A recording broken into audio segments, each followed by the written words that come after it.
자, 우리 말씀 같이 보겠습니다. 창세기 49장 22절부터 26절입니다.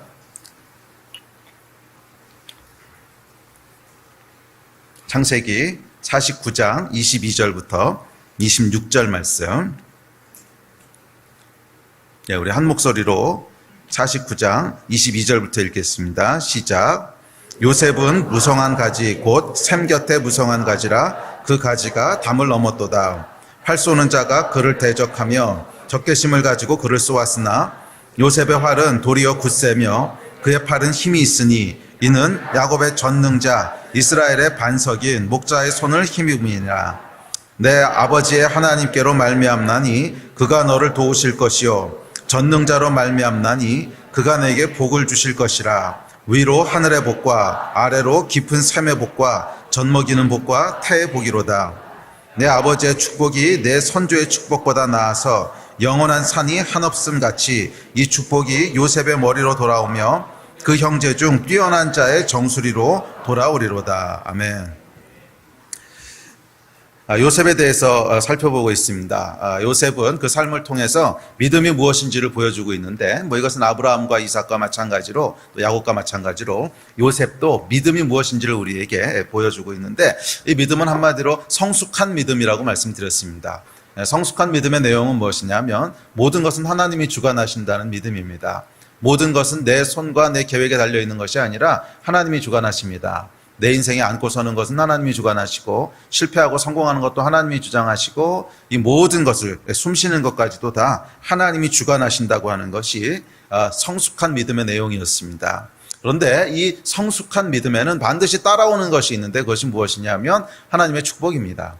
성숙한 믿음에는 반드시 하나님의 축복이 따라옵니다. 그래서 요셉하면 바로 연결되는 것, 바로 연결되는 게 뭐냐면 축복이에요. 요셉의 축복입니다. 그 야곱의 마지막에 12아들 한 사람 한 사람을 놓고 이제 축복을 하는데 사실은 축복이 아니고 예언을 하는데 그 예언의 내용들을 보면 요셉 말고는 그렇게 좋은 축복이 없습니다. 이제 다시 한번 읽어보세요. 유다에 대한 내용이 물론 좋긴 하는데 유다의 사자라는 내용이 좋긴 하는데 그것은 유다의 어떠함 때문에 나오는 것이 아니라 그냥 강권적으로 하나님께서 유다 지파를 통해서 메시아를 오게 하실 것이기 때문에 이제 그 내용에 대한 것이고 어떤 개인적인 축복에 대한 것은 요셉 외에는 거의 없습니다. 요셉은 특별하게 축복을 받은 사람이에요. 특별하게 축복을 받은 사람인데 이 축복의 이유가 뭐냐 하면 그의 성숙한 믿음 때문이었다는 거예요. 그래서 요셉뿐만이 아니라 요셉과 동일한 믿음을 가지고 살아가는 모든 분들, 모든 것은 하나님이 하셨습니다 라고 하는 고백이 있고 그래서 어떤 상황 가운데도 그 입에 원망이나 불평이나 낙심을 담지 않는 입술의 정결을 지키는 그 믿음의 사람들에게는 하나님께서 요셉과 똑같은 축복을 주실 줄로 믿습니다. 자, 그래서 오늘은 요셉에 대한 세 번째 시간으로 요셉의 축복에 대해서 살펴보려고 합니다. 그래서 원래는 요셉에 대해서 3번 설교하려고 했는데요. 이 요셉의 축복에 대한 내용을 하다 보니까 길어져서 2번으로 나눴습니다. 그래서 오늘은 절반만 하고 또 다음 주에 절반 이어서 요셉의 축복에 대한 내용을 살펴보려고 합니다. 자, 모든 것은 하나님이 하신다는 성숙한 믿음의 사람들에게 반드시 주어지는 축복. 이것이 요셉에게 부어졌고 또 요셉에게 약속하셨던 축복인데 오늘 본문 말씀을 보시면 적어도 4가지 내용으로 분류할 수 있습니다. 적어도 4가지 종류의 축복을 주시는데 첫째는 뭐냐면 열매 맺는 축복입니다. 그래서 요셉은 무성한 가지라 곧 샘 곁에 무성한 가지라 그 가지가 담을 넘었도다. 이 가지는 열매를 상징하죠. 그래서 많은 열매를 맺게 될 거라고 하는 축복이었고 두 번째는 고난을 이겨내는 축복입니다. 활 쏘는 자가 그를 학대하며 적개심을 가지고 그를 쏘았으나 요셉의 활은 도리어 굳세며 그의 팔은 힘이 있으니 그래서 고난이 오지만 그 고난을 오히려 이겨낸다고 하는 고난을 이겨내는 축복이라고 하는 약속을 주셨고 그다음에 세 번째 축복은 유업을 물려받는 축복을 주셨습니다. 내 아버지의 하나님께로 말미암아 그가 너를 도우실 것이요. 요셉의 하나님이 아니라 요셉의 아버지의 하나님으로 말미암아 복을 받을 거래요. 이건 뭐예요? 그 아버지의 믿음으로 말미암아 그 자녀가 복을 받게 되는 유업을 물려받게 되는 특권이었습니다. 네 번째, 이 축복이 요셉의 머리로 돌아오며 그 형제 중 뛰어난 자의 정수리로 돌아오리로다. 네 번째는 탁월함의 축복을 주셨습니다. 요셉에게는 항상 따라왔던 것이 있는데 탁월함이었어요. 그렇죠? 노예로 팔려갔을 때도 바로의 궁궐에서도 감옥에서도 항상 탁월함을 발휘합니다. 이게 하나님께서 준 축복이죠. 요셉에게는 탁월하게 하는 축복이 있었습니다. 이 네 종류의 축복에 대해서 그의 아버지인 야곱이 축복하며 예언하고 있는데 이 내용에 대해서 두 주에 걸쳐 살펴보려고 합니다. 그래서 오늘은 특별히 그 첫 번째 열매 맺는 축복에 대한 내용들을 살펴보고 나머지 세 가지는 다음 주에 이어서 살펴봅시다. 자, 요셉이 누렸던 첫 번째 복의 내용은 방금 읽으셨던 22절입니다. 우리 22절 다시 한번 읽읍시다. 시작. 요셉은 무성한 가지 곧 샘 곁에 무성한 가지라 그 가지가 담을 넘었도다. 요셉은 무성한 가지인데 샘 곁에 무성한 가지라고 얘기합니다. 이 가지는 방금 말씀드렸지만 열매를 상징합니다. 가지에서는 열매가 맺히는 거죠. 그래서 요셉의 인생에는 항상 많은 열매가 있었다는 거예요. 많은 열매가 있었다는 거예요. 여러분 주위를 둘러보면 열매를 많이 맺는 사람이 있고요. 열매를 잘 못 맺는 사람이 있습니다. 그렇죠? 그런데 이 열매를 많이 맺는 사람은요. 무엇을 해도 열매가 많아요. 잘 관찰해 보세요. 열매를 많이 맺는 사람은 무엇을 해도 열매가 많아요. 그래서 사람들은 거기에 대해서 자조적으로 될 놈은 돼. 뭐 이렇게 얘기하는데 이게 사실은 통계적인 사실인 거죠. 될 놈은 뭐를 해도 돼. 이게 통계적인 사실인 거예요. 주위를 둘러보면 될 놈은 돼요. 무슨 얘기냐면 열매 맺는 사람은 뭐를 해도 열매가 많아. 뭐를 해도 열매가 많아요. 공부를 해도 연구 결과가 많고 사업을 해도 사업이 번창하고 목회를 해도 목회에 열매가 많고 하여간 뭐 심지어 블루마블을 해도 열매가 많아. 반면 열매가 없는 사람이 있어요. 이 사람은 뭐를 해도 열매가 잘 안 맺혀. 뭐를 해도 열매가 잘 안 맺혀. 사업을 해도 되는 듯 하다가 막히고 공부를 해도 중간에 되는 듯 하다가 그만두고 하여간 뭐를 해도 이제 블루마블을 해도 잘 나가는 것 같다가 마지막에 그냥 말아먹고 끝나고 하여간 뭐를 해도 잘 안 돼요. 그래서 우리가 이 관찰을 해보면 통계적으로 관찰을 해보면 열매 맺는 사람은 사실은 무엇을 해도 열매를 계속 맺어요. 그런데 열매를 맺지 못하는 사람은 뭘 해도 열매가 좀 부실해요. 이게 여러분 무슨 의미인 것 같으세요? 열매를 맺게 하는 것은 외부적인 요인이 아니라는 거예요. 우리의 내면에서부터 올라오는 어떤 요소가 있다는 거예요. 그 사람 내면 안에 열매 맺게 하는 뭔가가 있다는 거예요. 그렇지 않으면 무엇을 해도 열매 맺는다고 하는 게 설명이 잘 안 되잖아요. 어떤 환경이나 운에 의해서 좌지우지 되는 거라면 외부적인 요인에 의해서 열매가 맺어지는 거라면 무엇을 해도 열매 맺을 수는 없지요. 그런데 무엇을 해도 열매 맺는다고 하는 뜻은 뭐냐면 그 사람의 내면 가운데 무엇을 해도 계속 열매를 맺도록 하는 그 뭔가가 있다는 거예요. 내적인 속성이 있다는 거예요. 그래서 오늘 살펴보려고 하는 것은 이 내적인 속성이 도대체 뭔가, 우리로 삶의 모든 부분에서 계속 열매 맺게 하는 이 내적인 속성은 뭔가, 다시 얘기하면 어떻게 해야 열매 맺는 인생이 되는가 하는 이야기를 하려고 합니다. 요셉의 인생을 보면 사실 요셉의 인생이 이 이야기에 대한 어떤 증언인데 항상 열매가 풍성했습니다. 요셉은 그런 의미에서 무성한 가지였어요. 일회성 열매가 아니라 지속적인 열매를 맺었습니다. 어느 한 곳에서만 열매를 맺는 것이 아니라 어디 있든지 열매를 맺었습니다. 뭐 요셉은 감옥에 있을 때만 열매를 많이 맺는 감옥에 특화된 뭐 그런 사람이 아니었어요. 뭐 감옥에 있어도 열매를 맺고 뭐 아버지의 집에 있어도 열매를 맺고 그렇지 않고 노예로 팔려가서도 열매를 맺고 바로의 집에 갔을 때도 바로의 궁궐에서도 역시 열매를 맺습니다. 계속 지속적으로 열매를 맺습니다. 지속적으로 열매를 맺어요. 그래서 이 요셉에 대해서 야곱이 뭐라고 그랬냐 하면 요셉을 열매라고 부르지 않고 가지라고 불렀어요. 왜? 계속 지속적으로 열매를 맺으니까. 일회성 열매가 아니라는 거죠. 자, 그렇다면 요셉의 열매 맺는 비결은 뭘까요? 이건 조금 이따가 살펴보려고 하는데 결론부터 얘기하면은 믿음이라는 거예요. 믿음. 요셉의 믿음이 요셉으로 하여금 계속 열매 맺게 했습니다. 모든 것은 하나님이 주관하신다고 하는 믿음. 모든 것은 하나님이 컨트롤하신다고 하는 믿음. 그래서 불평하지 않고 입술의 정결함을 지키고 하는 어떻게 보면 단순해 보이는 이 믿음이 요셉의 삶에 계속 열매가 풍성하게 했습니다. 이것에 대해서는 열매 내용이 무엇인지를 먼저 살펴보고 그 믿음이 왜 열매 맺게 하는가 하는 이야기들을 이어서 살펴보도록 합시다. 자, 그렇다면 구체적으로 열매 내용이 뭘까요? 25절에서 이 열매 내용에 대해서 세 가지로 얘기합니다. 자, 25절 같이 한번 읽습니다. 시작. 내 아버지의 하나님께로 말미암나니 그가 너를 도우실 것이요 전능자로 말미암나니 그가 내게 복을 주실 것이라. 위로 하늘의 복과 아래로 깊은 샘의 복과 젖먹이는 복과 태의 복이로다. 자, 세 가지 복. 이 복이라고 하는 것이 결국 열매인데 세 가지 열매 또는 세 가지 복을 얘기하는데 첫째는 하늘의 복이고 둘째는 깊은 샘의 복이고 셋째는 젖먹이는 복과 태의 복이라고 얘기합니다. 이 세 가지 복에 대해서 이제 언급하고 있습니다. 자, 첫 번째 복은 뭐냐면 하늘의 복이라는 거예요. 이 하늘의 복은 영적인 복을 얘기합니다. 하늘이라고 하는 건 항상 영적인 걸 상징하지요. 그래서 이 땅에서 누리는 복 이전에 하늘에서부터 부어지는 영적인 복이 있다는 거예요. 하나님께서 어떤 열매를 맺게 하시고 복을 주실 때는 먼저 하시는 것이 있는데 영적인 복을 먼저 우리에게 주십니다. 영적인 복을 우리에게 먼저 주세요. 예. 그래서 에베소서에 보면 이렇게 얘기합니다. 자, 시작. 그의 영광의 풍성함을 따라 그의 성령으로 말미암아 너희 속사람을 능력으로 강건하게 하시오며. 예. 그래서 먼저 주시는 복이 있는데 우리의 속사람을 먼저 강건하게 하신다는 거예요. 왜냐하면 우리의 속사람이 강건하지 않으면 다른 복을 줘도 그게 복이 되지가 않아요.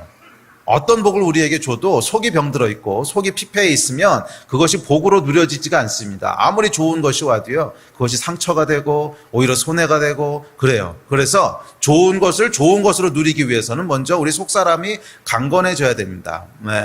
그래서 요한 사도는 이렇게 얘기합니다. 요한 3서 1장 2절 시작.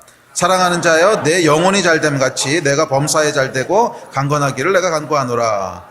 요한 사도가요 범사에 잘되고 강건하기를 축복하고 강건하는데 그 전에 무엇을 구해요? 내 영혼이 잘됨 같이. 우리 영혼이 먼저 잘 돼야 된다는 거예요. 영혼이 잘됨 같이 그 위에 범사에 잘되고 모든 것이 강건하기를 축복한다는 거예요. 영혼이 잘 되지 않으면 방금 얘기했지만 영혼이 피폐해 있는데 다른 복을 누릴 수는 없습니다. 특별히 지속적인 복에 대해서 한번 생각해 보세요. 지속적인 복을 누려야 되는 사람이 있는데 영혼이 피폐한 사람이 지속적인 복을 누릴 수 있을까요? 예를 들면 화목한 가정, 건강한 마음, 건강한 몸, 건강한 관계들, 행복한 일터 이런 것들이 지속적인 복이죠. 꾸준한 복인데 일회적인 복은 우리 속사람하고 관계없이 누릴 수도 있어요. 로또가 당첨된다든지 아니면 일확천금을 한다든지 한번 정말 겁나게 운이 좋다든지 이런 거는요 우리의 그 영혼과는 상관없이 누려질 수 있을지 모르겠어요. 그렇지만 꾸준한 복, 가지, 그러니까 일회성 열매가 아니라 가지, 꾸준하게 열매가 맺어지는 것은 우리의 영혼이 피폐해 있을 때 절대로 맺어질 수 없습니다. 건강한 가정이라든지 행복한 일터라든지 건강한 관계라든지 이런 것들이 여러분 우리의 영이 피폐해 있는데 어떻게 그런 것들을 누리겠어요? 이게 불가능한 얘기죠. 불가능한 얘기입니다. 인간은 여러분 지속적인 열매를 맺기 위해서는 지속적인 복을 누리기 위해서는 먼저 우리 안에 누려져야 될 복은 하늘의 복이에요. 여러분의 영혼이 잘 되는 거예요. 여러분의 영혼이 강건한 거예요. 아멘. 그렇지 않으면 그 뒤에 이어지는 복을 누릴 수가 없습니다. 인간은 여러분 영적인 존재입니다. 영적인 존재라서 우리의 혼과 육이 이 영의 지배를 받는데 영이 약하면 어떻게 되냐면 혼과 육이요 자기 생각대로 살려고 합니다. 그리고 영이 강하면 성령의 인도하심을 따라 살려고 합니다. 그것에 대해서 바울 사도는 갈라디아서에서 이렇게 얘기합니다. 시작. 내가 이르노니 너희는 성령을 따라 행하라. 그리하면 육체의 욕심을 이루지 아니하리라. 육체의 소욕은 성령을 거스르고 성령은 육체를 거스르나니 이 둘이 서로 대적함으로 너희가 원하는 것을 하지 못하게 하려 함이니라. 자, 우리 영이 강건하면요 우리 육체의 소욕은 뭐냐면 죄입니다. 죄. 우리 육체는요 죄에 대한 갈망이 있다는 거예요. 죄에 대한 소원이 있다는 거예요. 그래서 죄를 계속 갈망하고 짓고 싶어 하는데 죄는 어떤 속성이 있습니까? 복을 앗아갑니다. 우리가 창세기 초반에 다 다뤘죠. 선악과 이야기할 때 또 가인 이야기할 때 죄가 어떻게 우리의 삶을 망가뜨리는가. 그래서 이 죄가 우리 인생 가운데 들어오면 복을 앗아가고 인생을 황폐하게 만듭니다. 그런데 우리 육체는 계속 거기에 대한 어떤 소욕, 디자이어가 있다는 거예요. 그런데 이 육체의 소욕을 그렇게 하지 못하도록 막는 게 있는데 그게 뭐예요? 성령을 따라 행하는 거라는 거예요. 그래서 우리 안에 영이 건강하고 강하면 성령을 따라 행하고 싶은 이 갈망이 육체를 따라 죄를 짓고 싶은 갈망보다 더 커진다는 거예요. 그랬을 때 우리가 건강한 영을 가지게 되고 건강한 복을 누릴 수 있게 되는 줄 믿습니다. 그런데 육체를 따라 계속 행하게 되면 그 끝은 그냥 삶이 피폐해지고 망가지는 거예요. 예. 그래서 여러분 영이 강건할 때 우리가 지속적인 그리고 오래가는 꾸준한 복을 누릴 수 있습니다. 그래서 이 지속적으로 행복한 건강한 마음이라든지 건강한 관계, 건강한 일터, 가정 뭐 이런 것들을 지속적으로 행복하려면은요, 지속적으로 누리려면 우리 안에 그 건강한 것들에 대한 갈망이 있어야 돼요. 건강한 것에 대한 갈망이 아니라 계속 그것은 그냥 뭐 하나님께서 하시라 그러니까 억지로 이제 뭐 이렇게 따라가긴 따라가는데 안에 있는 갈망은 전혀 다른 거야. 뭐 죄에 대한 갈망, 육체의 갈망 이런 게 늘상 우리 안에 그 갈망이 있으면 여러분 지속적으로 오래 갈 수 있을까요? 절대 못 갑니다. 사람은요, 자기가 정말 좋아하는 거야지 지속적으로 오래 하지. 좋아하는 건 다른 건데, 좋아하는 건 죄에 대한 갈망인데 어쩔 수 없어서 계속 하나님의 말씀 안에 머물려고 해요. 이거는 여러분 지속될 수가 없어요. 언젠가는 끝나게 된단 말이야. 그래서 이런 상태에서는 절대로 꾸준한 복을 누릴 수가 없습니다. 잠깐은 모르겠지만 꾸준한 복을 누릴 수가 없어요. 그래서 꾸준한 복, 건강한 복을 누리려면 건강한 갈망이 있어야 되는데 이 건강한 갈망은 어디서부터 오는 거예요? 성령으로부터 오는 거예요. 성령께서 우리를 건강한 갈망으로 인도하신다는 거예요. 아멘. 네. 그래서 우리 영이 강건하지 않으면 꾸준한 복을 누릴 수가 없습니다. 저는 여러분 가운데 꾸준한 지속적인 복이 누려지기를 주의 이름으로 축복합니다. 그냥 잠깐 한번 좋았다가 그 다음부터는 복이 없는 그런 삶이 아니라 지금부터 영원까지 이 땅의 삶을 마치고 그 이후까지도 계속 복에 복이 이어지는 꾸준한 복을 누리는 여러분 인생이 되시기를 주의 이름으로 축복합니다. 그러려면 뭐가 있어야 된다고요? 우리의 영이 먼저 강건해야 돼요. 하늘의 복이 임하기를 주의 이름으로 축복합니다. 자, 두 번째 복이 있는데 두 번째 복은 뭐라 그랬냐면 깊은 샘의 복이라고 했습니다. 이 샘이라고 하면 오늘날은 감이 잘 안 오는데 우물이죠. 그 당시에 우물이라고 하면 그 의미는 명확했습니다. 그건 뭐냐면 재산이에요, 재산. 우물이라고 하는 건 재산입니다. 그 당시에는 그 유목민들은 주로 목축업을 했는데 양을 먹이고 키우려면 물이 있어야 되잖아요. 또 물이 없으면은 양이 먹을 이 풀들도 나지 않고 그러니까 결국엔 이 재산을 불릴 수 있는 유일한 근거가 뭐였냐면 우물이었습니다. 물이었어요. 그래서 창세기 읽어보신 분은 알겠지만 이삭도 계속 우물을 팠고 또 이삭의 원수들도 계속 우물을 가지고 싸움을 했죠. 서로 뺏으려고. 그러니까 이 우물이라고 하는 것이 뭐냐면 어떤 재산에 대한 자, 그래서 이 우물이 상징하는 것은 뭐냐면 이 땅에서 우리가 누릴 수 있는 복에 대한 상징입니다. 이 땅에서 우리가 누릴 수 있는 복. 뭐 재물을 포함해서 우리의 어떤 사업이 될 수도 있고 가정이 될 수도 있고 또 내가 원하는 것을 성취하는 것일 수도 있고 평안한 관계가 될 수도 있고 뭐 행복한 직장이 될 수도 있고 하여간 이 땅에서 우리가 살아가면서 누려야 되는 복이 있습니다. 그 복이 깊은 샘의 복입니다. 자, 그런데 이 샘이요 잠깐 나오다가 말라 없어지는 샘이 아니라 깊은 샘이라는 거예요. 뭐예요? 마르지 않는 샘이라는 거예요. 계속 파도 계속 나오는 그런 복이라는 거예요. 하나님께서 우리에게 요셉의 믿음을 가진 사람에게 하늘의 복뿐만이 아니라 깊은 샘의 복을 주십니다. 이 땅에서 누려야 될 복들을 주십니다. 아멘. 우리 하나님은 복 주시는 분이세요. 믿으십니까? 믿음대로 되는 거예요. 우리 하나님 복 주시는 분이세요. 아멘. 이게 우리가 과거에 이 복에 대한 잘못된 오해 때문에 기복신앙이라고 하는 부정적인 생각들이 생기면서 기독교와 복이라고 하는 것을 분리시켜 버렸어요. 그래서 기독교는 복받기 위한 종교가 아니야. 그럼 복받기 위한 종교가 아니면 무슨 종교입니까? 천국 가는 건 복이 아닌가 보지? 천국 가는 건 복이 아닌가 봐.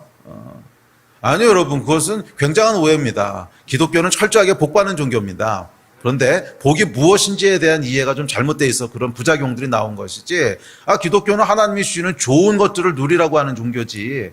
복이 없으면 그게 무슨 기독교예요? 그럼 천국도 가지 마. 복 받기 싫다며. 뭐 고생만 진짜 하다가 고행하다가 영원히 고행해.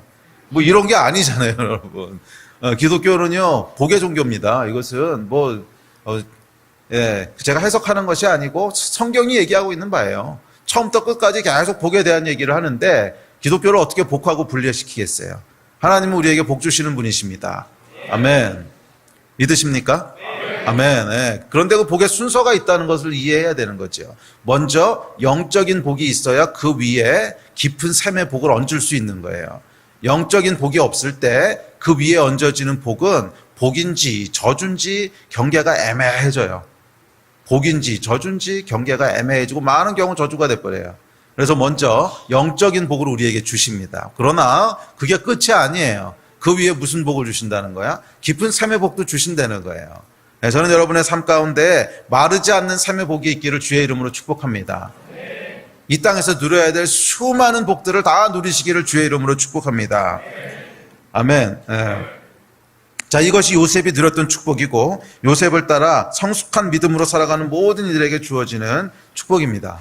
그래서 이 하나님이 모든 것을 하셨다고 하는 믿음 위에 불평하지 않고 원망하지 않았더니 이 단순한 입술의 정결 그리고 마음의 정직함을 지키는 사람 위에 하나님께서 마르지 않는 샘의 복을 주신다는 거예요. 예. 성경은 이렇게 얘기합니다. 시작. 사람은 입의 열매로 인하여 복록을 누리거니와 마음이 괴사한 자는 강포를 당하느니라. 성경이 뭐라 그랬냐면 입의 열매로 복록을 누린대요. 복록은 복, 좋은 것 이런 뜻인데 복을 누리는데 무엇 때문에 복을 누린다는 거예요? 입의 열매로 복을 누린다는 거예요. 아멘? 그렇지. 이렇게 조그맣게 얘기하면 복을 못 받는다는 거예요. 입의 열매로 복을 누린다는 거예요. 아멘?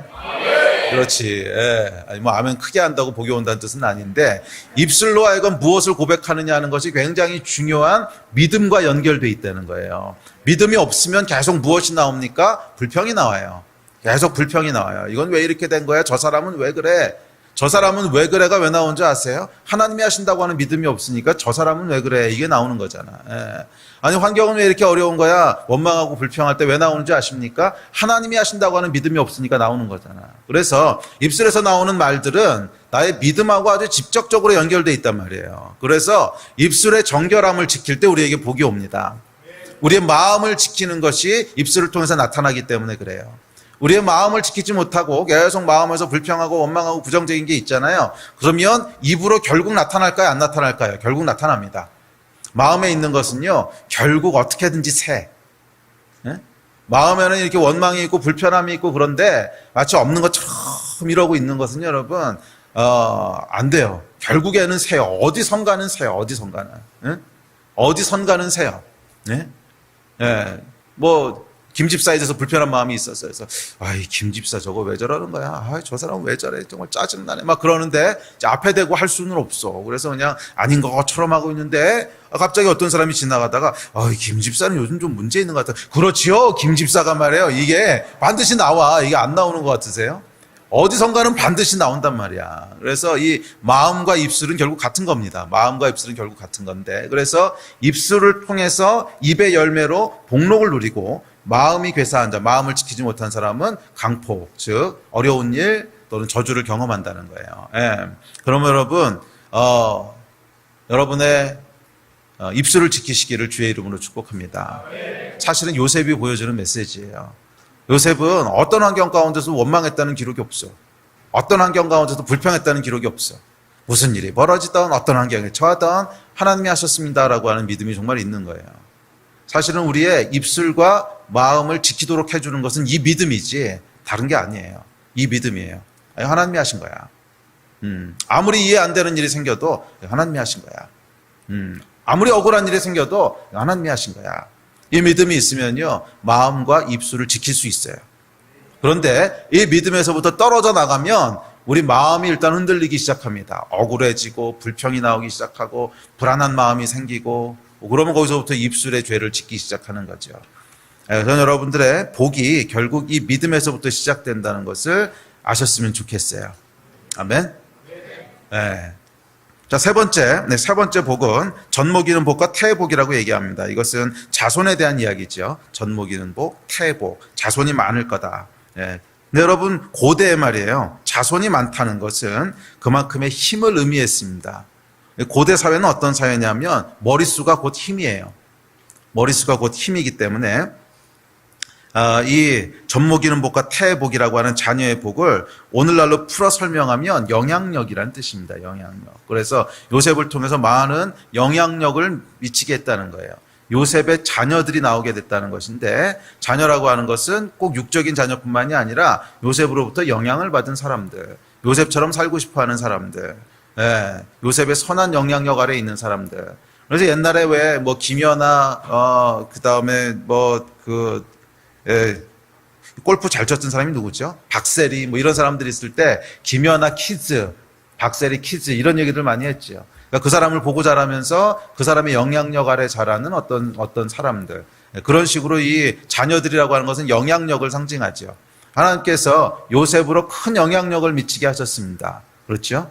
요셉의 영향력이 결국에는 애굽 전역에 미치게 되고 나중에 7년 풍년과 7년 흉년을 통해서 애굽을 넘어서서 그 지역 전체에 엄청난 영향력을 미치게 됩니다. 요셉은 영향력의 사람이에요.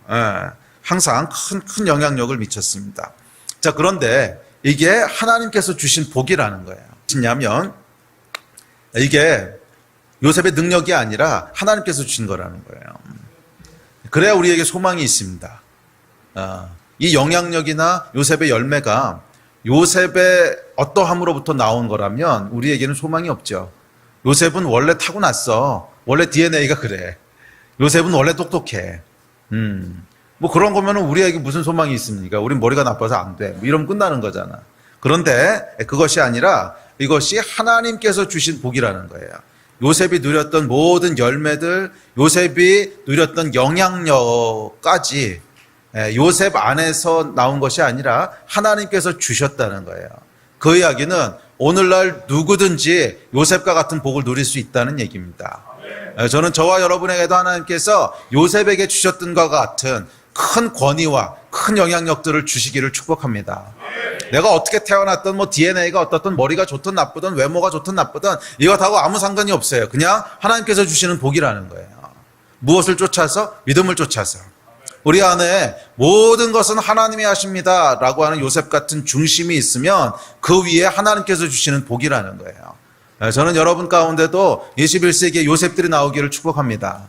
큰 영향력들을 미치는 사람들이 나오기를 주의 이름으로 축복합니다. 그것은 하나님께서 주시는 복이에요. 그래서 가능한 일이에요. 나의 어떠함과 상관없이 가능한 일이에요. 이 복을 누리시게 될 줄 믿습니다. 자, 복의 내용이었습니다. 자, 그렇다면 이 복은 과연 어떻게 받게 되는가 이야기 오늘 시작했던 화두인데 요셉의 인생이 그렇게 많은 열매를 지속적으로 맺을 수 있었던 이유는 뭔가? 자, 두 가지를 살펴봐야 되는데 첫째는 요셉에게 주신 복이 열매의 복이 아니라 가지의 복이었다는 것이고 두 번째는 그 가지가 샘 곁에 있었던 무성한 가지였다는 거예요. 자, 첫째 요셉에게 주어진 복은요 열매의 복이 아니라 가지의 복이었습니다. 이 이야기는 하나님께서 요셉에게 주신 것이 과일 바구니를 주신 것이 아니라 과일을 맺을 수 있는 가지를 주셨다는 거예요. 요셉은 열매가 아니라 가지였다는 거예요. 앞서 얘기했듯이 일회성 열매를 주신 것이 아니라 지속적으로 열매 맺을 수 있게 하셨습니다. 일회성 복은 여러분 상황이 좋거나 운이 좋거나 어떤 아다리가 잘 맞아 떨어지거나 그러면 일회성 복을 누릴 수 있습니다. 그런데 지속적인 복은요 그런 외부적인 상황에 의해서 누릴 수 없어요. 뭐 항상 운이 좋을 수 있겠습니까? 안 되지요. 지속적인 복은요 내면에서부터 나오는 어떠함 때문에 나오는 복입니다. 복숭아 나무가 여러분 시절을 쫓아서 계속 지속적으로 복숭아 열매를 맺는 이유는 왜 그렇습니까? 복숭아 나무니까. 포도나무가 여러분 한 해만 포도를 맺고 끝나는 것이 아니라 시절을 쫓아서 계속 매년 1년, 2년, 5년 계속 포도를 지속적으로 맺는 이유는 뭡니까? 포도나무니까. 그 안에 포도나무에 DNA가 있으니까 계속 포도를 맺는 것이지 외부적인 조건에 의해서 맺는 게 아니잖아요. 사람도 마찬가지라는 거예요. 사람의 삶 가운데 어떻게 해야 지속적인 열매가 있습니까? 어떻게 해야 지속적인 열매가 있습니까? 그 사람이 가지니까. 열매 맺는 사람이니까.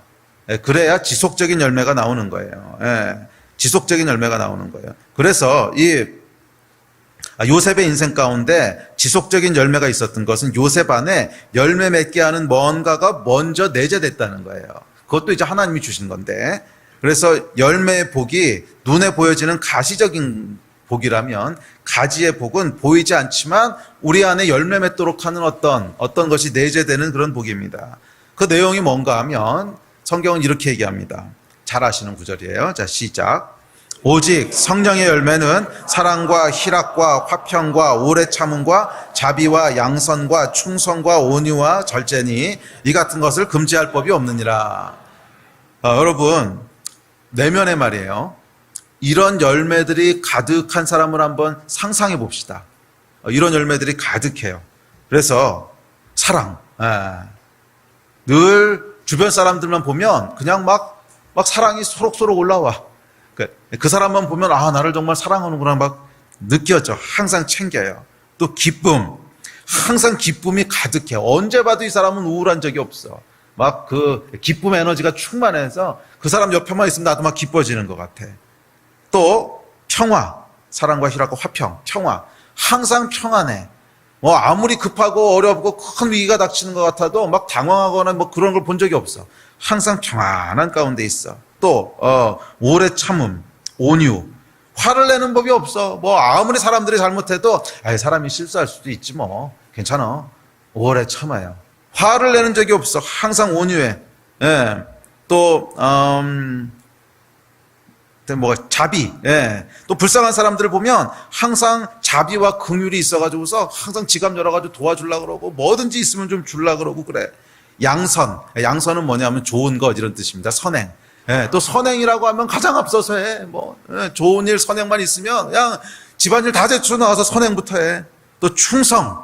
무슨 일이든지 하여간 맡겨놓으면 끝까지 해. 예. 예. 맡겨놓고 잊어버렸는데 5년 지났는데 하고 있어. 충성. 또, 이제 거기다가 절제까지. 와, 절제. 절제도 탁월해가지고서 일을 규모 있게 해. 자, 여러분, 이런 사람이요. 열매를 못 맺으면 이상한 거 아닙니까? 이런 사람 한번 상상해 보세요. 이 사람이 삶에 열매가 없으면 그게 이상한 거 아니야? 자, 이런 사람은 여러분, 어디다 갖다 놔도 열매가 있어야지. 그렇지 않겠어요, 여러분? 예. 이런 사람이 여러분, 혹시 여기 사업하시는 분들 있다면, 이런 사람이 여러분 회사에 있다면, 그 회사가 당연히 이 사람은 그 회사에서 많은 열매를 맺지 않겠어요? 이 사람이 만약 공무원이라서 어디, 구청이 있다면, 그 구청에서 열매를 많이 맺지 않겠어요? 이 사람이 만약 공부하는 사람이라면, 어쨌거나 거기서 또 열매를 많이 맺지 않겠어? 이런 사람을 여러분 상상해 보면 어디다 갖다 놔도 무조건 열매 맺을 거라고 하는 게 당연하게 느껴지지 않습니까? 이런 사람의 여러분 열매 맺게 하는 진짜 비결이 뭔가 생각해 보세요. 눈에 보이는 외적인 열매는 언제 맺혀지냐면 우리 안에 내면에 이 열매가 있으면 그러면 외적인 열매는 그냥 따라오는 거야. 그냥 따라오는 거야. 이게 여러분 가지라는 거예요. 가지가 되는 축복이라고 하는 건 뭐냐면 우리 안에 이 성령의 열매들이 맺어지는 거야. 가지가 되는 축복이라고 하는 건 우리 안에 이 성령의 열매들이 맺어지는 거예요. 우리 내면에서 먼저 이런 열매들이 맺어졌을 때 그 가지를 통해서 눈에 보여지는 열매들이 풍성하게 맺어진다는 거예요. 네. 이해가 되십니까? 그래서 여러분 삶 가운데 많은 열매가 무엇을 하든지 열매가 있기를 원하신다면 여러분 내면에 먼저 열매가 있기를 구하십시오. 내 내면에 먼저 이런 열매들이 맺혀지게 되기를 구하십시오. 여러분이 그런 사람이 되기를 구하십시오. 그러면은요 그냥 눈에 보이는 열매는 저절로 따라오게 돼 있어요. 이 성령의 열매를 맺는 사람이 열매 못 맺으면 그게 이상한 거야. 열매가 없으면 그게 이상한 거야. 자, 그렇다면 요셉이 어떻게 이런 내면의 열매를 계속 맺을 수 있었습니까? 이유는 간단합니다. 그 가지가 샘 곁에 있는 가지였기 때문이라는 거예요. 샘 곁에 있는. 성경이 이렇게 얘기합니다. 시작. 그는 시냇가에 심은 나무가 철을 따라 열매를 맺으며 그 잎사귀가 마르지 아니함 같으니 그가 하는 모든 일이 다 형통하리로다. 나는 포도나무여 너희는 가지라. 그가 내 안에 내가 그 안에 거하면 사람이 열매를 많이 맺나니 나를 떠나서는 너희가 아무것도 할 수 없음이라. 하나님께서 성경에 이미 명확하게 못 박아 얘기하셨습니다. 가지가 어떻게 열매를 맺는다고요? 하나님께 뿌리 박혀 있어야 된다는 거예요. 샘 곁에 있어야 된다는 거예요. 하나님께 뿌리 박혀 있어야 된다는 거예요. 사실은 이 안에 있는 이 성령의 열매라고 하는 것은 다 하나님의 속성입니다. 하나님의 어떠하심이기 때문에 우리의 그 믿음이 이 하나님께 뿌리 박고 있으면 거기로부터 성령의 열매들이 속사람의 열매들이 자연스럽게 맺혀지게 되는 거예요. 그렇다면 샘 곁에 있는다고 하는 것이 뭔가? 샘 곁에 있는다고 하는 것.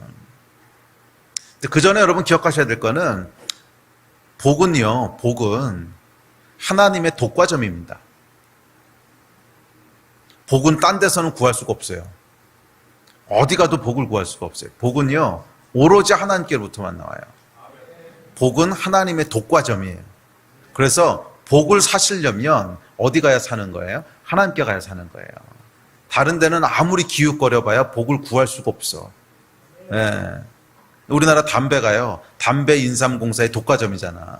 예? 그래서 담배 인삼공사가 아니고는 우리나라 담배를 구할 데가 없잖아요. 뭐 좋은 거 아니니까 안 구해도 되는데, 그래도 독과점이라는 게 그런 거잖아요. 복은 하나님의 독과점입니다. 그래서 하나님 이외의 곳에는 아무리 돌아다녀봐야 기웃거려봐야 복을 구할 수가 없어요. 그래서 여러분들이 복을 얻으시려면 빨대를 어디다 꽂아야 되는 거야? 하나님께 꽂아야 되는 거야. 빨대를 하나님께 꽂아야만 거기서부터 복이 나오는 거지, 다른 데 꽂아봐야 나올 게 없다는 거예요. 자, 이 하나님께 꽂는다고 하는 게 뭡니까? 하나님을 의지하고 의탁하는 거예요. 예. 하나님을 의지하고 의탁하는 거예요. 이게 사실은 요셉의 믿음의 본질이에요. 요셉이 여러분, 모든 것은 하나님이 하셨어. 모든 것은 하나님이 하셔. 이 말에 여러분, 진짜 더 깊은 의미는 뭐예요? 하나님을 의지한다는 거예요. 그런 거 아닙니까? 모든 것은 하나님이 하셔. 에이, 그러니까 난 몰라. 그게 아니잖아. 모든 것은 하나님이 하셔. 나는 하나님이 하시는 것을 알기 때문에 그분께 의탁하는 거야. 이게 믿음의 내용이라는 거야. 예. 이 요셉의 믿음의 핵심은 뭐냐면 모든 것을 하나님께 의탁하는 거예요. 나의 가정도, 나의 직장도, 나의 자녀도, 나의 안고 사는 것도, 나의 성공도, 나의 실패도, 나의 호흡까지도 모두 다 누구에게 의탁하는 거예요? 하나님께 의탁하는 거예요. 그래서 아무리 조급해 보이는 일이 생겨도 뭐 조급해하지 않습니다. 왜? 하나님을 의탁하니까. 하나님이 하실 거니까. 뭐 아무리 억울한 일이 생겨도 하나님이 하셔. 하나님께 의탁하기 때문에, 하나님을 의지하기 때문에 억울해하지 않습니다. 일이 꼬여도 꼬여도 낙심하지 않습니다. 왜? 하나님을 의지하니까, 의탁하니까. 이것이 여러분 샘 곁에 뿌리 박은 믿음이에요. 여러분 가운데 언제 복이 흘러 들어오냐면 하나님을 의지하고 의탁할 때 복이 들어옵니다. 성경이 그렇게 얘기합니다. 우리 성경 구절 찾아볼까요? 뭐 굉장히 많아요. 그 중에 몇 개만 뽑은 건데, 시작. 만군의 여호와여, 주께 의지하는 자는 복이 있나이다. 여호와를 의지하는 자는 시온 산이 흔들리지 아니하고 영원히 있음 같도다.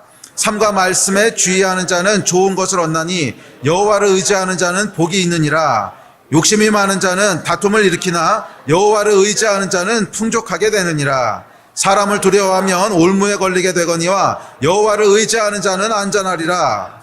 하나님의 말씀은 다 순전하며 하나님은 그를 의지하는 자의 방패시니라. 아멘. 여러분, 이 구절만 있는 게 아니고요, 무수히 많은 구절이 뭐라고 얘기하냐면 여호와를 의지하는 자는 복이 있다는 거야. 무수히 많은 구절이 여호와를 의지하는 자는 복이 있다는 거야. 여호와를 의지하는 자는 안전하다는 거야. 여호와를 의지하는 자는 풍족하다는 거야. 여호와를 의지하는 자는 그가 방패가 되어 주신다는 거야. 여호와를 의지하는 자는 풍요롭게 된다는 거야. 여호와를 의지하는 자는 그 인생을 하나님이 책임지신다는 거야.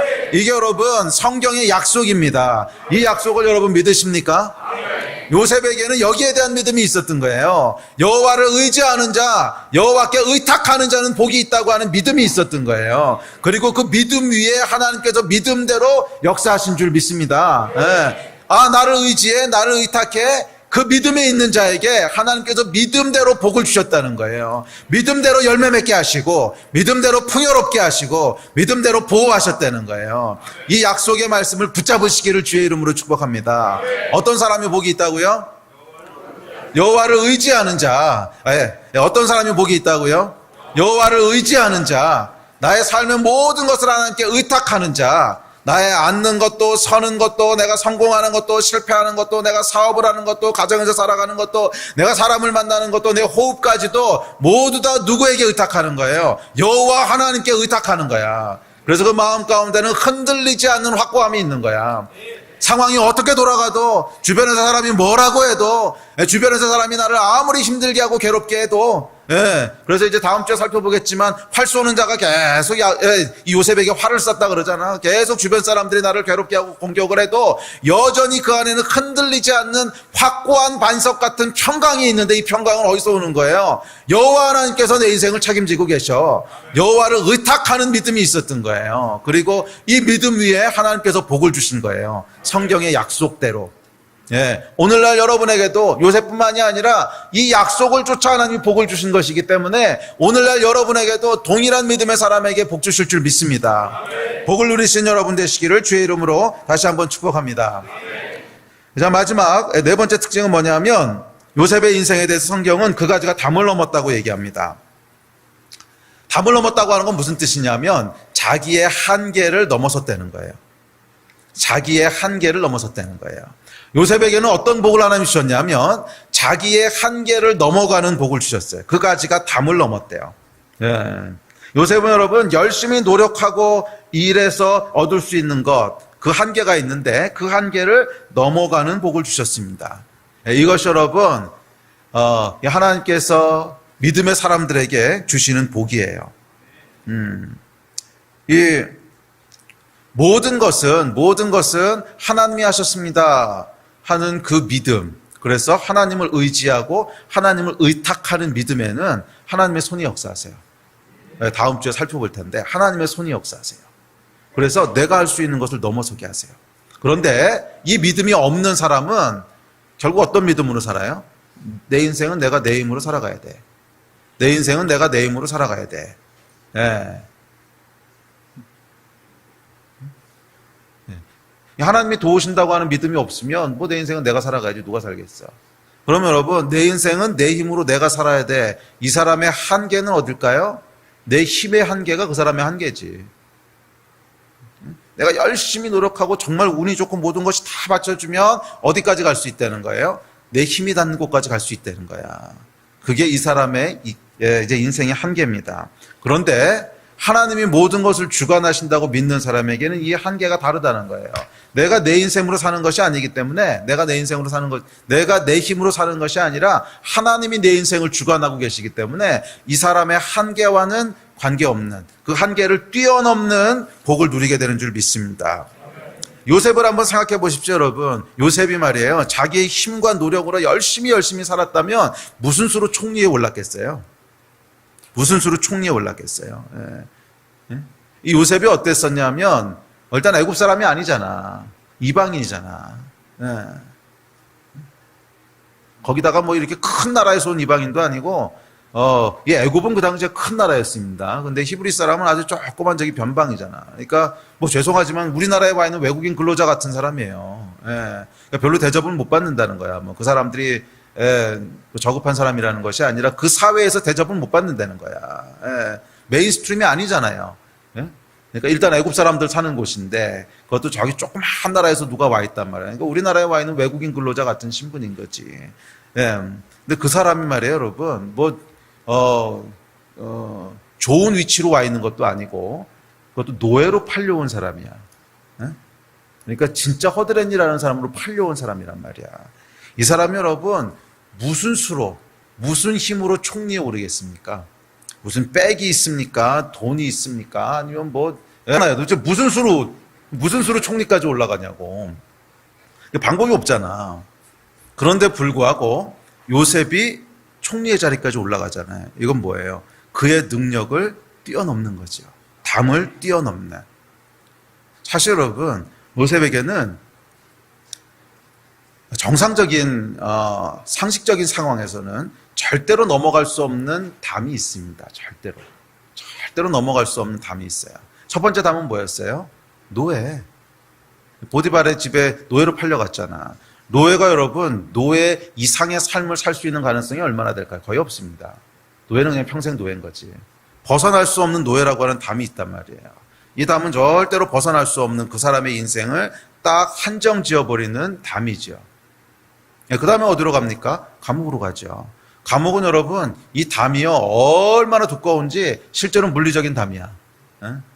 뭐 노예라고 하는 건 물리적인 담은 아니지만 신분의 담이었지만 이건 진짜 물리적인 담이야. 절대로 벗어날 수 없는 그의 공간을 요만한 한 평짜리로 한정 지어버리는 담이 딱 둘러싸고 있어요.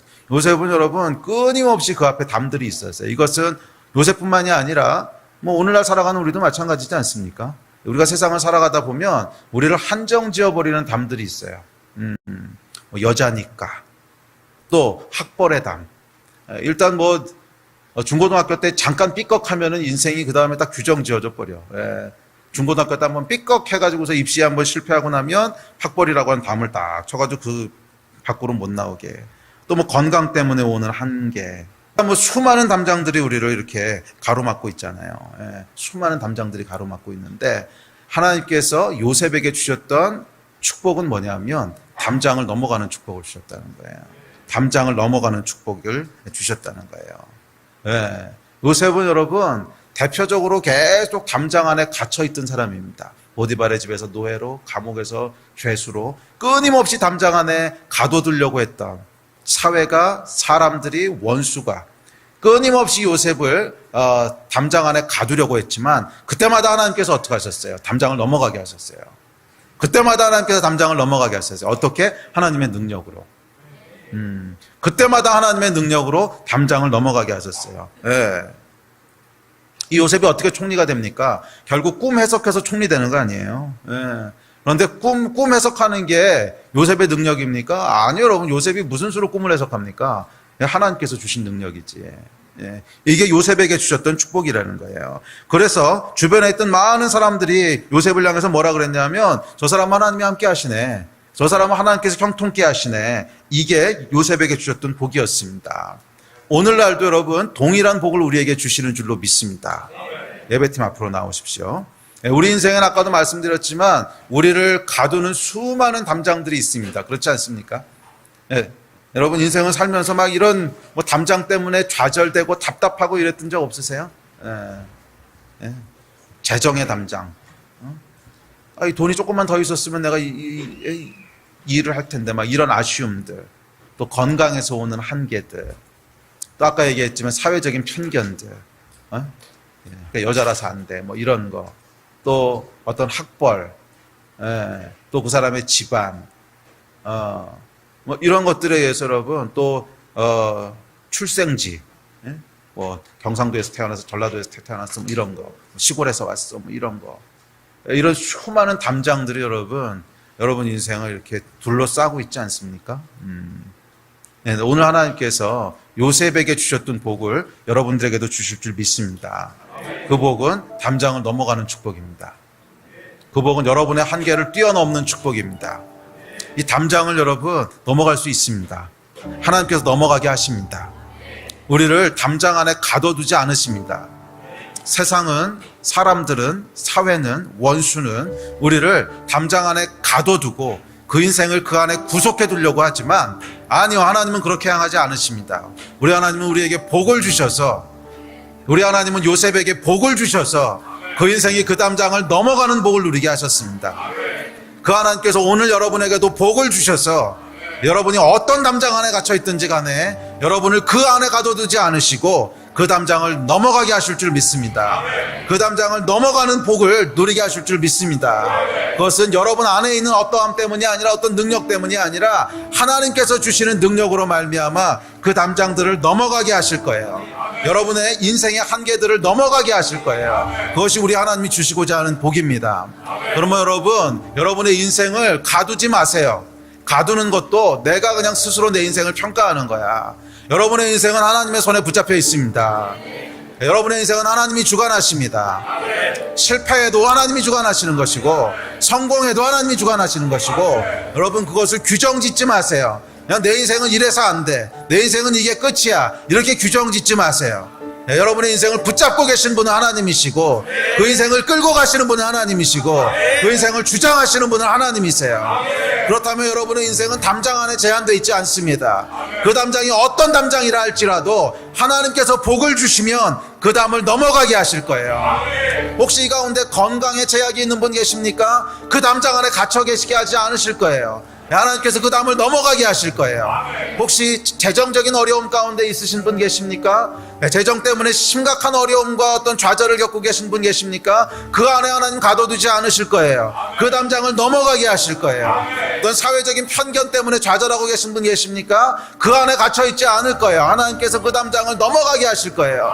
그것이 요셉에게 주시는 축복입니다. 요셉의 믿음 위에 부으시는 축복입니다. 어떤 믿음? 하나님이 내 인생을 주관하신다고 하는 믿음, 하나님께 그 모든 것을 의탁하는 믿음, 그 믿음이 있는 자에게는 결국 하나님께서 담을 넘어가게 하는, 한계를 뛰어넘게 하는 복의 복을 누리게 하는 은혜를 주실 줄로 믿습니다. 만약에 말이에요, 여러분, 요셉이 감옥에 들어갔을 때 내 인생은 여기서 끝이야 라고 좌절했다면 정말 인생은 끝났을 겁니다.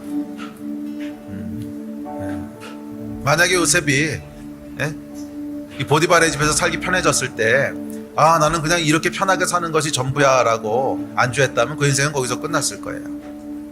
요셉에게는 여러분 분명한 믿음이 있었어요. 무슨 믿음이? 하나님이 내 인생을 주장하신다는, 하나님이 내 인생을 주장하신다는, 이것이 여러분 팩트입니다. 여러분의 인생은 하나님이 주장하고 계세요. 하나님은 실수가 없으세요. 하나님은 후회하심이 없으세요. 지금까지도 여러분에게 베스트를 주셨고 지금도 베스트를 주고 계시고 앞으로도 베스트를 주실 거예요. 믿으십니까? 하나님은 실수가 없으세요. 후회하심도 없으세요. 베스트를 주시는 분이세요. 이것을 믿으십니까? 믿으셔야 됩니다. 믿으셔야 됩니다. 그래서 그 입술에 믿음을 지키셔야 됩니다. 그 마음에 믿음을 지키셔야 됩니다. 그럴 때 하나님께서 담장을 넘어가게 하시는 복의 복을, 깊은 삶의 복을, 태의 복을, 담장을 넘어가는 무성한 가지의 복을 저와 여러분의 인생 가운데 누리게 하실 줄 믿습니다. 아멘. 우리 같이 한번 기도합시다. 우리 기도하실 때 하나님, 내 인생의 모든 것을 하나님 주장하시는 것을 믿습니다. 나의 앉고 서는 것, 성공하고 실패하는 것, 내 호흡까지 다 주님께서 주장하십니다. 내 인생은 하나님의 손 안에 있습니다. 주님, 내가 이것을 믿습니다. 믿습니다. 내 안에 있는 모든 불신들을 이 시간 제거하여 주십시오. 우리 마음 가지고 주여 한번 크게 부르짖고 합심했으면 기도합시다.